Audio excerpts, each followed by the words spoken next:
ആധുനികതയ്ക്കൊപ്പമാണോ അതോ അതിനൊരു പടി കൂടി മുൻപിലാണോ മനുഷ്യർ സഞ്ചരിക്കുന്നത് എന്നതിൽ മാത്രമാണ് ഇന്ന് തർക്കം.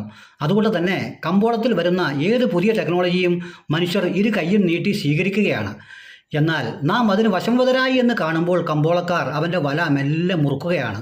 ഇത് നമ്മൾ അറിയുക പോലുമില്ല. ഉദാഹരണത്തിന്, സീറോ ബാലൻസ് അക്കൗണ്ടുകൾ ബാങ്ക് നടപ്പിലാക്കിയപ്പോൾ ATM കാർഡുകൾ ഫ്രീ ആയിരുന്നു.